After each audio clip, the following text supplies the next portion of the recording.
ಯಾವ ಹೂವು ಯಾರ ಮುಡಿಕೋ ಭಾಗ 114.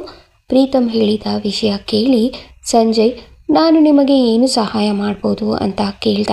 ಆಗ ಪ್ರೀತಮ್, ನಿಶಾ ಒಳ್ಳೆ ಹುಡುಗಿ ಅಲ್ಲ, ಅವಳು ಒಂದು ರೀತಿ ಬಣ್ಣದ ಚಿಟ್ಟೆ ಇದ್ದ ಹಾಗೆ. ಎಲ್ಲರಿಗೂ ಮೋಸ ಮಾಡಿಕೊಂಡು ಅವ್ರ ಜೊತೆ ತಿರ್ಗಾಡ್ಕೊಂಡು ಅವರಿಂದ ಎಷ್ಟಾಗುತ್ತೋ ಅಷ್ಟು ಖರ್ಚು ಮಾಡಿಸಿ ಅವರಿಂದ ಗಿಫ್ಟ್ ಕೂಡ ತಗೋತಾಳೆ. ವಿಕ್ರಮ್ನ ಪ್ರೀತಿಸೋ ನಾಟಕ ಮಾಡ್ತಿದ್ದಾಳೆ.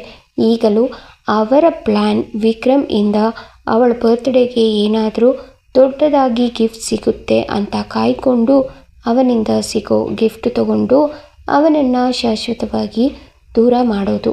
ನನಗೆ ತಿಳಿದ ಮಟ್ಟಿಗೆ ಎಂಗೇಜ್ಮೆಂಟ್ ಆಗಿ ಸ್ವಲ್ಪ ದಿನ ಆದಮೇಲೆ ವಿಕ್ರಮ್ ತಂದೆ ತಾಯಿ ಒಂದು ಪಾರ್ಟಿನ ಅರೇಂಜ್ ಮಾಡಿ ಸಾನ್ವಿ ಮನೆ ಕೆಲಸದವಳಲ್ಲ, ಅವಳೇ ಈ ಕೋಟಿ ಕೋಟಿ ಆಸ್ತಿಗೆ ವಾರಸುದಾರಳು ಅಂತ ಅನೌನ್ಸ್ ಮಾಡಿದರು. ಅದು ಗೊತ್ತಾದ ಮೇಲೆ ನಿಶಾ ವಿಕ್ರಮ್ನ ಅವಾಯ್ಡ್ ಮಾಡೋಕ್ಕೆ ಶುರು ಮಾಡಿರೋದು. ಜಸ್ಟ್ ಅವಳು ಅವನಿಗೆ ಕೋಟಿ ಕೋಟಿ ಆಸ್ತಿ ಇದೆ ಅನ್ನೋದಕ್ಕೋಸ್ಕರ ಅಷ್ಟೇ ಅವನನ್ನು ಪ್ರೀತಿಸುವ ನಾಟಕ ಮಾಡಿದ್ದು. ಅವರ ತಂದೆ ತಾಯಿ ಕೂಡ ಇವಳಿಗೆ ಸಪೋರ್ಟ್ ಮಾಡ್ತಾರೆ. ಇವಳಿಗೆ ಮದುವೆ ಆಗಿ ಮನೆ ಮಕ್ಕಳು ಸಂಸಾರ ಅಂತ ಬದುಕೋದ್ರಲ್ಲಿ ಇಂಟ್ರೆಸ್ಟ್ ಇಲ್ಲ. ಜಸ್ಟ್ ಅವಳು ಲೈಫ್ನ ಬೇಕಾಬಿಟ್ಟಿ ಬದುಕಿ ಎಂಜಾಯ್ ಮಾಡೋದಕ್ಕಷ್ಟೇ ಬೇಕು. ಶ್ರೀಮಂತ ಅಂತ ವಿಕ್ರಮ್ನ ಬುಟ್ಟಿಗೆ ಹಾಕ್ಕೊಂಡು ಅವನ ಆಸ್ತಿನ ಎಂಜಾಯ್ ಮಾಡಬಹುದು ಅಂದ್ಕೊಂಡ್ಳು. ಆದರೆ ಯಾವಾಗ ಆಸ್ತಿಯೆಲ್ಲ ಸಾನ್ವಿದ ಗೊತ್ತಾಯಿತು, ಆ ಪ್ಲ್ಯಾನ್ ಡ್ರಾಪ್ ಮಾಡಿ ಮದುವೆ ಬೇಡ ಅನ್ನೋ ನಿರ್ಧಾರಕ್ಕೆ ಬಂದಿದ್ದಾಳೆ. ಇಂಥವಳಿಗೋಸ್ಕರ ವಿಕ್ರಮ್ ತನ್ನ ಲೈಫ್ನ ಹಾಳು ಮಾಡ್ಕೋತಾ ಇದ್ದಾನೆ. ಜೊತೆಗೆ ಪ್ರಾಮಾಣಿಕವಾಗಿ ಇವನನ್ನೇ ಪ್ರೀತಿ ಮಾಡ್ತಿರೋ ಸಾನ್ವಿ ಲೈಫ್ ಕೂಡ ಹಾಳಾಗ್ತಿದೆ. ಇವನ ಉಚ್ಚಾಟಕ್ಕೆ ಇವರ ಜೊತೆ ಆ ಹುಡುಗಿನ ಮದುವೆ ಮಾಡೋಕೆ ತಯಾರಿ ನಡೆಸ್ತಿದ್ದಾನೆ. ಒಟ್ಟಿನಲ್ಲಿ ನಮಗೆ ಈಗಿರೋ ಟಾಸ್ಕ್ ಅಂದರೆ ನಿಶಾ ಪ್ರೀತಿನ ಸುಳ್ಳು ಅಂತ ವಿಕ್ರಮ್ಗೆ ಅರ್ಥ ಮಾಡಿಸಿ ಸಾನ್ವಿ ಇವನನ್ನು ಪ್ರಾಮಾಣಿಕವಾಗಿ ಪ್ರೀತಿ ಮಾಡ್ತಿದ್ದಾಳೆ ಅಂತ ಅರ್ಥ ಮಾಡಿಸಬೇಕು. ನೋಡು ಸಂಜು, ಈ ವಿಷಯವಾಗಿ ನೀನು ಹೆಲ್ಪ್ ಮಾಡಿದರೆ ಇಬ್ಬರು ಒಳ್ಳೆಯ ವ್ಯಕ್ತಿಗಳ ಪ್ರೀತಿ ಉಳ್ಕೊಳ್ಳುತ್ತೆ, ಅವರ ಜೀವನ ಚೆನ್ನಾಗಿರುತ್ತೆ ಎನ್ನುತ್ತಾ ನಿಟ್ಟುಸಿರು ಬಿಟ್ಟ. ಸಂಜಯ್, ಪ್ರೀತಮ್ ಭಾವ, ನೀವು ಹೇಳಿದ್ದು ನನಗೆ ಚೆನ್ನಾಗಿ ಅರ್ಥ ಆಯಿತು, ಆದರೆ ಹೇಗೆ ಪ್ಲ್ಯಾನ್ ಮಾಡೋದು ಎಂದ ಏನೂ ತೋಚದವನಂತೆ. ಆಗ ಪ್ರೀತಮ್, ಏನೂ ಇಲ್ಲ ಸಂಜು, ಸಿಂಪಲ್ ಆದರೆ ರಿಸ್ಕ್. ಜಸ್ಟ್ ವಿಕ್ರಮ್ ಕಣ್ಮುಂದೆ ನಿಶಾ ಕ್ಯಾರೆಕ್ಟರ್ಲೆಸ್ ಅಂತ ಪ್ರೂವ್ ಮಾಡಬೇಕು. ಅದಕ್ಕೆ ನೀನು ನಿಶಾ ಬಾಯ್ ಫ್ರೆಂಡ್ ಥರ ಆ್ಯಕ್ಟ್ ಮಾಡಬೇಕು. ನೀವಿಬ್ಬರು ಒಟ್ಟಿಗೆ ಇರಬೇಕಾದ್ರೆ ವಿಕ್ರಮ್ ನಿಮ್ಮನ್ನು ನೋಡಿದರೆ ಮುಗೀತು. ನಿಶಾ ಬಗ್ಗೆ ಅವನಿಗೆ ಸಂಪೂರ್ಣವಾಗಿ ಅರ್ಥ ಆಗುತ್ತೆ. ಆಗ ವಿಕ್ರಮ್ ತನ್ನಷ್ಟಕ್ಕೆ ತಾನೇ ನಿಶಾಯಿಂದ ದೂರ ಆಗ್ತಾನೆ ಎಂದಾಗ ಸಂಜು ನಕ್ಕು, ಅಯ್ಯೋ ಪ್ರೀತಮ್ ಭಾವ, ಇಷ್ಟೆಲ್ಲ ಯೋಚನೆ ಮಾಡಿರೋ ನಿಮಗೆ ಒಂದು ಸಿಂಪಲ್ ಮ್ಯಾಟರ್ ಅರ್ಥ ಆಗಲಿಲ್ವಾ? ವಿಕ್ರಮ್ ಭಾವಂಗೆ ನಾನು ಚೆನ್ನಾಗಿ ಗೊತ್ತು, ನನ್ನ ಕ್ಯಾರೆಕ್ಟರ್ ಆ ಥರ ಅಲ್ಲ ಅಂತಾನೂ ಗೊತ್ತು. ನಿಶಾ ಮೇಲೆ ಅಷ್ಟೊಂದು ನಂಬಿಕೆ ಇಟ್ಟಿರೋ ವಿಕ್ರಮ್ ಭಾವ ನಮ್ಮ ಥರ ನಾವು ಬೇಕು ಅಂತಲೇ ಹೀಗೆಲ್ಲ ಮಾಡ್ತಿದ್ದೀವಿ ಅಂತ ತಾಕತ್ತು ಕ್ರಿಮಿನಲ್ ಆಗಿರೋ ಆ ನಿಶಾಗಿದೆ ಅಂತ ನನಗೆ ಅನ್ನಿಸ್ತಿದೆ. ಅದಕ್ಕೆ ವಿಕ್ರಮ್ ಭಾವಗೆ ಪರಿಚಯ ಇಲ್ಲದೇನೆ ಇರೋ ಹುಡುಗನ ಕೈಲಿ ಈ ಕೆಲಸ ಮಾಡಿಸ್ಬೇಕು ಎಂದಿದ್ದನ್ನು ಕೇಳಿದ ಪ್ರೀತಮ್, ಸಂಜು, ಎಲ್ಲ ರೀತಿ ಯೋಚನೆ ಮಾಡಿದ್ವಿ, ನಮಗೆ ಆ ಥರ ಯಾವ ಸೂಟಬಲ್ ವ್ಯಕ್ತಿಯು ಮೈಂಡ್ಗೆ ಬರಲಿಲ್ಲ. ಪಂಕಜ್ ನಿನ್ನನ್ನು ಸಜೆಸ್ಟ್ ಮಾಡ್ದ, ಅದಕ್ಕೆ ನಾವು ಈ ಕೆಲಸಕ್ಕೆ ನೀನೇ ಸರಿ ಅಂತ ಒಪ್ಕೊಂಡ್ವಿ. ನೀನು ಯೋಚನೆ ಮಾಡಿದ ರೀತಿ ನಾವು ಯೋಚನೆ ಮಾಡಲೇ ಇಲ್ಲ. ಜಾರಿಗೆ ಬರೋ ಮುಂಚೆನೆ ನಮ್ಮ ಪ್ಲ್ಯಾನ್ ಫ್ಲಾಪ್ ಆಯ್ತಲ್ಲ, ಮೊದಲ ಹೆಜ್ಜೆಲೇ ಸೋತ್ಬಿಟ್ವಿ ಅನ್ನಿಸ್ತಿದೆ ಎಂದು ತಲೆ ಮೇಲೆ ಕೈ ಹೊತ್ತು ಕುಳಿತ. ಆಗ ಸಂಜು, ಏನಿಲ್ಲ, ನೀವು ಸೋತಿಲ್ಲ, ನನ್ನ ಹತ್ರ ಈ ವಿಷಯ ಹೇಳಿದ್ದೀರಲ್ವಾ, ಈ ಪ್ಲ್ಯಾನ್ನಲ್ಲಿ ನಾನಿಲ್ಲ ಅಂದರೂ ಈ ಪ್ಲ್ಯಾನ್ಗೆ ನಾನು ಸಪೋರ್ಟ್ ಮಾಡ್ತೀನಿ. ನಿಶಾನ ಟ್ರ್ಯಾಪ್ ಮಾಡೋಕೆ ಒಳ್ಳೆ ಹ್ಯಾಂಡ್ಸಮ್ ಆ್ಯಂಡ್ ರಿಚೆಸ್ಟ್ ಪರ್ಸನ್ನ ಹುಡುಕಿ ಕೊಡ್ತೀನಿ. ಡೋಂಟ್ ವರಿ, ಆ ಕೆಲಸನ ಈಗಲೇ ಶುರು ಮಾಡ್ತೀನಿ ಎಂದು ತನ್ನ ಫ್ರೆಂಡ್ ಅಕ್ಷಯ್ಗೆ ಕಾಲ್ ಮಾಡ್ದ. ಹಲೋ ಅಕ್ಷಯ್, ನಿನ್ನಿಂದ ನನಗೆ ಒಂದು ಫೇವರ್ ಆಗಬೇಕಿತ್ತು ಕಣೋ. ನೀನಿಲ್ಲ ಅನ್ನಲ್ಲ, ಹೆಲ್ಪ್ ಮಾಡ್ತೀಯಾ ಅನ್ನೋ ನಂಬಿಕೆ ಮೇಲೆ ಕಾಲ್ ಮಾಡಿದ್ದೀನಿ. ಹೆಲ್ಪ್ ಮಾಡ್ತೀಯಾ ತಾನೇ ಎಂದಿದ್ದಕ್ಕೆ ಅಕ್ಷಯ್, ಏನು ಹೆಲ್ಪ್ ಅಂತ ಹೇಳ್ದೇನೆ ಹೆಲ್ಪ್ ಮಾಡು ಅಂದರೆ ಹೇಗೋ, ಮೊದಲು ವಿಷಯ ಏನು ಅಂತ ಹೇಳು, ಇಲ್ಲಾದರೆ ಖಂಡಿತ ಹೆಲ್ಪ್ ಮಾಡ್ತೀನಿ ಎಂದನು. ಆಗ ಸಂಜಯ್, ಖಂಡಿತ ನಿಂಗಾಗತ್ತೆ. ಏನು ಗೊತ್ತಾ, ನಿಶಾ ಅನ್ನೋ ಹುಡುಗಿ ನಮ್ಮ ಅಣ್ಣನ ಫ್ರೆಂಡ್ ವಿಕ್ರಮ್, ಡಾಕ್ಟರ್ ವಿಕ್ರಮ್ ಅವರನ್ನು ಪ್ರೀತಿ ಮಾಡೋ ನಾಟಕ ಮಾಡ್ತಿದ್ದಾಳೆ. ಆದರೆ ಅವಳ ಕ್ಯಾರೆಕ್ಟರ್ ಸರಿ ಇಲ್ಲ. ಅವಳು ವಿಕ್ರಮ್ ಬಿಟ್ಟು ತುಂಬ ಜನ ಹುಡುಗರ ಜೊತೆ ಫ್ಲರ್ಟ್ ಮಾಡಿಕೊಂಡು ಮೋಸ ಮಾಡಿ ಅವರ ಜೊತೆ ಓಡಾಡುತ್ತಿದ್ದಾಳೆ. ಆದರೆ ಅದು ವಿಕ್ರಮ್ ಅವ್ರಿಗೆ ಗೊತ್ತಿಲ್ಲ.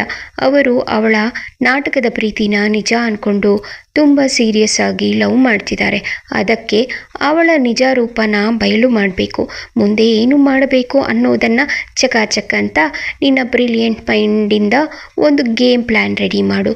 ಇದೇ ವಾರ ಐ ಥಿಂಕ್ ಇನ್ 2-3 ದಿನದಲ್ಲಿ ಅವಳ ಬರ್ತ್ಡೇ ಇದೆಯಂತೆ. ಅವತ್ತು ನಿಶಾನ ವಿಕ್ರಮ್ ಭೇಟಿ ಮಾಡೇ ಮಾಡ್ತಾರೆ. ಅವತ್ತು ಈ ಪ್ಲ್ಯಾನ್ ಎಕ್ಸಿಕ್ಯೂಟ್ ಆಗಬೇಕು. ಅವತ್ತಿನ ದಿನ ಬಿಟ್ಟರೆ ಬೇರೆ ದಿನ ಅವರಿಬ್ಬರೂ ಮೀಟ್ ಮಾಡೋಕ್ಕೂ ಕೂಡ ಒಂದು ಪ್ಲ್ಯಾನ್ ರೆಡಿ ಮಾಡಬೇಕಾಗತ್ತೆ. ಅದಕ್ಕೆ ಅವಳ ಬರ್ತ್ಡೇ ದಿನಾನೇ ಮೀಟ್ ಮಾಡೋ ಥರ ಪ್ಲ್ಯಾನ್ ಮಾಡಬೇಕು. ನಿಮಗೆ ಉಳಿದಿರೋದು ಜಸ್ಟ್ 2-3 ಡೇಸ್ ಅಷ್ಟೇ. ಹೇಳು ಏನು ಮಾಡೋದು ಅಂತ ಎಂದ ಚಿಂತಿತನಾಗಿ. ಆಗ ಅಕ್ಷಯ್, ಇಷ್ಟು ಹೇಳಿದೆಯಲ್ಲ ಸಾಕು, ಮುಂದಿನದನ್ನು ನಾನೇ ನೋಡ್ಕೋತೀನಿ. Don't worry, just give me her address or phone number ಎಂದ. ಆಗ ಸಂಜಯ್ ಪ್ರೀತಮ್ನನ್ನು ಕುರಿತು, ಪ್ರೀತಮ್ ಭಾವ, ನಿಶಾ ಮನೆ ಅಡ್ರೆಸ್ ಅಥವಾ ಫೋನ್ ನಂಬರ್ ಏನಾದರೂ ಕೊಡೋಕ್ಕಾಗತ್ತಾ? ನಿಮ್ಮ ಹತ್ರ ಇದೆಯಾ ಎಂದಿದ್ದಕ್ಕೆ ಪ್ರೀತಮ್, ನಿಶಾ ಫೋನ್ ನಂಬರ್ ಗೊತ್ತಿಲ್ಲ, ಆದರೆ ಮನೆ ಅಡ್ರೆಸ್ ಗೊತ್ತು ಎಂದಾಗ ಅದನ್ನು ಕೇಳಿಸಿಕೊಂಡ Akshay, hello Sanju, that's enough to me. ಮನೆಯ ಅಡ್ರೆಸ್ ಇದ್ದರೆ ಸಾಕು. ನಾಳೆನೇ ನಾನು ಅವಳ ಮನೆ ಹತ್ರ ಹೋಗಿ ಅವಳನ್ನು ಮೀಟ್ ಮಾಡುವ ಪ್ರಯತ್ನ ಮಾಡ್ತೀನಿ. ಆಗಿಲ್ಲ ಅಂದರೆ ಅವಳನ್ನು ಫಾಲೋ ಮಾಡಿ ಪರಿಚಯ ಮಾಡ್ಕೋತೀನಿ. ಮುಂದಿನದು ನಾನು ನೋಡ್ಕೋತೀನಿ ಬಿಡು, ನೀನು ತಲೆ ಕೆಡಿಸ್ಕೋಬೇಡ. ಸೆಂಡ್ ಮಿ ಯರ್ ಅಡ್ರೆಸ್, ಓಕೆ? ಈ ಕೆಲಸದ ಬಗ್ಗೆ ನೀನೇನು ಚಿಂತೆ ಮಾಡೋಕ್ಕೆ ಹೋಗಬೇಡ. ನನ್ನ ಕೆಲಸನ ಮುಗಿಸಿ ನಾನೇ ನಿನಗೆ ಕಾಲ್ ಮಾಡ್ತೀನಿ. ಮುಂದಿನದು ನಿಮ್ಮ ಕೆಲಸ, ನೀವು ಪ್ಲ್ಯಾನ್ ಮಾಡಿಕೊಳ್ಳಿ. ಗುಡ್ ನೈಟ್, ನೆಮ್ಮದಿಯಾಗಿ ನಿದ್ದೆ ಮಾಡು ಎಂದು ಹೇಳಿ ಕಾಲ್ ಕಟ್ ಮಾಡಿದ. ಎಲ್ಲವನ್ನೂ ಕೇಳಿಸಿಕೊಳ್ಳುತ್ತಿದ್ದ ಪ್ರೀತಮ್, ಸಂಜು, ಒಳ್ಳೆ ಹುಡುಗನ್ನ ಸೆಲೆಕ್ಟ್ ಮಾಡಿದ್ಯಾ? ಅವನ ಮಾತು ಕೇಳ್ತಾ ಇದ್ರೆ ಬೆರಳು ತೋರಿಸಿದರೆ ಅಸ್ತಾನೇ ನುಂಗೋ ಥರ ಇದ್ದಾನೆ. ಗ್ರೇಟ್. ಈ ವಿಷಯನ ಮೊದಲು ನಿಮ್ಮಣ್ಣಂಗೆ ಹೇಳಬೇಕು. ಬಾ ಹೋಗೋಣ ಎಂದು ಹೇಳಿ ಹಾಲ್ಗೆ ಬಂದಾಗ ಪಲ್ಲವಿ, ಪಂಕಜ್ ಟಿವಿ ನೋಡುತ್ತಾ ಕುಳಿತಿದ್ದರು. ಸುಶೀಲಾ ಅಡುಗೆ ಮನೆಯಲ್ಲಿ ರಾತ್ರಿ ಊಟದ ತಯಾರಿ ನಡೆಸಿದ್ದರು. ಇವರು ಗಡಿಬಿಡಿಯಿಂದ ಬಂದಿದ್ದನ್ನು ನೋಡಿದ ಪಂಕಜ್ಗೆ ಪ್ರೀತಮ್ ತಮ್ಮ ಪ್ಲ್ಯಾನ್ ಬಗ್ಗೆ ಸಂಜುಗೆ ಹೇಳಿದ್ದಾನೆಂದು ತಿಳಿಯಿತು.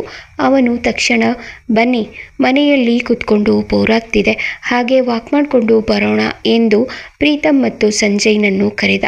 ಅವರಿಗೂ ಕೂಡ ಅದೇ ಬೇಕಾಗಿದ್ದರಿಂದ ಅದೇ ನೆಪ ಹೇಳಿ ಎಲ್ಲರೂ ಮನೆಯಿಂದ ವಾಕಿಂಗ್ ಎಂದು ಹೊರಟರು. ದಾರಿಯಲ್ಲಿ ಮೊದಲು ಮಾತು ಶುರು ಮಾಡಿದ ಸಂಜಯ್, ಏನೋ ಅಣ್ಣ, ಫ್ಲಾಪ್ ಆಗೋ ಐಡಿಯಾ ಮಾಡಿದ್ಯಾ?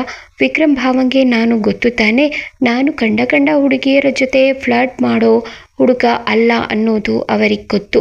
ಅಂಥದ್ರಲ್ಲಿ ನೀನು ಹೇಗೆ ನನ್ನನ್ನು ಸಜೆಸ್ಟ್ ಮಾಡಿದೆ ಎಂದಾಗ ಪಂಕಜ್, ಟೆನ್ಷನ್ನಲ್ಲಿ ತೋಚಲಿಲ್ಲ ಕಣೋ, ಆ ಕ್ಷಣಕ್ಕೆ ನನ್ನ ಮೈಂಡ್ಗೆ ಬಂದಿದ್ದು ನೀನು, ಅದಕ್ಕೆ ನಿನ್ನ ಹೆಸರನ್ನು ಹೇಳಿದೆ. ಆ್ಯಂಗಲ್ನಲ್ಲಿ ನಾನು ಯೋಚನೆ ಮಾಡಲೇ ಇಲ್ಲ. ಸರಿ ಆಯಿತು, ಮುಂದಿನ ಮಾಡೋದು ಅಂತ ಹೇಳು. ಮೈಂಡ್ ಬ್ಲ್ಯಾಂಕ್ ಆಗಿಬಿಟ್ಟಿದೆ, ನಮಗೆ ಯಾರಿಗೂ ಏನೂ ತೋಚ್ತಾನೇ ಇಲ್ಲ ಎಂದ. ಆಗ ಸಂಜಯ್, ಡೋಂಟ್ ವರಿ ಅಣ್ಣ, ನಿಮಗೆ ಬೇಕಾಗಿರೋ ಕೆಲಸನ ನಾನು ಮಾಡಿಕೊಡ್ತೀನಿ. ಅದಕ್ಕೆ ಆಲ್ರೆಡಿ ಒಬ್ಬ ಹುಡುಗ ರೆಡಿ ಇದ್ದಾನೆ. ನಾನು ನನ್ನ ಪ್ಲ್ಯಾನ್ನ ಎಕ್ಸಿಕ್ಯೂಟ್ ಮಾಡ್ತೀನಿ. ಆದರೆ ನೀವು ವಿಕ್ರಮ್ ಭಾವ ನಿಶಾನ ಯಾವಾಗ ಭೇಟಿ ಮಾಡಬೇಕು ಅಂದ್ಕೊಂಡಿದ್ದಾರೆ ಅನ್ನೋದನ್ನು ತಿಳ್ಕೊಳ್ಳಿ. ಅದಾದಮೇಲೆ ನಾವು ಪ್ಲ್ಯಾನ್ ಮಾಡಿ ನಿಶಾ ಹುಟ್ಟಿದ ದಿನಾನೇ ಅವಳ ಹುಟ್ಟುಗುಣನ ಬಯಲು ಮಾಡಬೇಕು ಎಂದ. ಪಂಕಜ್, ಮೊದಲು ನಿಶಾ ಬರ್ತ್ಡೇ ದಿನ ವಿಕ್ರಮ್ ಪ್ಲ್ಯಾನ್ ಏನು ಅಂತ ತಿಳ್ಕೋಬೇಕು ಎಂದವನು ವಿಕ್ರಮ್ಗೆ ಕಾಲ್ ಮಾಡಿ ಲೌಡ್ ಸ್ಪೀಕರ್ಗೆ ಹಾಕಿ, ವಿಕ್ರಮ್, ನಿಶಾ ಬರ್ತ್ಡೇ ಹತ್ರ ಬಂದಿದೆ ಅಲ್ವಾ, ಅವತ್ತಿನ ನಿನ್ನ ಪ್ಲ್ಯಾನ್ ಏನು ಎಂದಾಗ ವಿಕ್ರಮ್ ಅವಳಿಗೆ ಕಾಲ್ ಮಾಡಿದೆ. ಬರ್ತ್ಡೇ ದಿನ ಹಿಂದಿನ ರಾತ್ರಿ 12 ಗಂಟೆಗೆ ಅವರ ಮನೆಗೆ ಸರ್ಪ್ರೈಸ್ ಆಗಿ ವಿಸಿಟ್ ಮಾಡಿ ಗಿಫ್ಟ್ ಕೊಟ್ಟು ಕೇಕ್ ಕಟ್ ಮಾಡಿಸಿ ಬರಬೇಕು ಅಂದ್ಕೊಂಡಿದ್ದೀನಿ ಅಷ್ಟೇ. ಪಂಕಜ್, ಹೋ ಹೌದಾ, ಸರಿ, ಪ್ಲ್ಯಾನ್ ಚೆನ್ನಾಗಿದೆ. ಸಾನ್ವಿ ಹೇಗಿದ್ದಾರೆ, ಆರಾಮಾಗಿದ್ದಾರಾ ಎಂದ. ವಿಕ್ರಮ್, ಮಲಗಿದಾಳೆ, ಸಂಜೆ ಮತ್ತೆ ಇಂಜೆಕ್ಷನ್ ಹಾಕಿ ಟ್ಯಾಬ್ಲೆಟ್ ಕೊಟ್ಟರೆ ಇನ್ನೂ ಆರಾಮಾಗ್ತಾಳೆ ಎಂದಾಗ ಪಂಕಜ್ ಸರಿ ಕಣೋ, ಸಾನ್ವಿನ ಜೋಪಾನವಾಗಿ ನೋಡ್ಕೋ ಎಂದು ಹೇಳಿ ಕಾಲ್ ಕಟ್ ಮಾಡಿದವನು ಸಂಜು ಪ್ರೀತಮ್ ಕೇಳಿಸ್ಕೊಂಡ್ರಲ್ಲ, ಇದು ವಿಕ್ರಮ್ ಪ್ಲ್ಯಾನ್ ಗೊತ್ತಾಯ್ತಲ್ಲ, ಇನ್ನು ನಿಮ್ಮ ಪ್ಲ್ಯಾನ್ ರೆಡಿ ಮಾಡ್ಕೊಳ್ಳಿ. ವಿಕ್ರಮ್ ನಿಶಾಗೆ ಫೋನ್ ಮಾಡದೆ ಇರೋ ಹಾಗೆ ನೋಡ್ಕೋಬೇಕು, ಅದು ನನ್ನ ಕೆಲಸ ಎಂದು ಏನೋ ಯೋಚಿಸಲು ಪ್ರಾರಂಭಿಸಿದ. ಮುಂದೇನು ಇವರೆಲ್ಲ ಅಂದುಕೊಂಡಂತೆ ನಿಶಾ ಬಣ್ಣ ವಿಕ್ರಮ್ ಮುಂದೆ ಬಯಲಾಗುತ್ತಾ? ಸಾನ್ವಿ ವಿಕ್ರಮ್ ಒಂದಾಗ್ತಾರಾ? ತಿಳ್ಕೋಬೇಕಾ? ಕತೆಗಾಗಿ ಕಮೆಂಟ್ ಮಾಡಿ. ಕತೆಯ ಬಗ್ಗೆ ನಿಮ್ಮ ಅಭಿಪ್ರಾಯ ತಿಳಿಸಿ. ನಿಮಗೆ ಈ ಕತೆ ಇಷ್ಟವಾದಲ್ಲಿ ದಯವಿಟ್ಟು ಸಬ್ಸ್ಕ್ರೈಬ್ ಮಾಡ್ಕೊಳ್ಳಿ, ಲೈಕ್, ಶೇರ್ ಮತ್ತು ಕಮೆಂಟ್ ಮಾಡಿ. ಧನ್ಯವಾದಗಳು.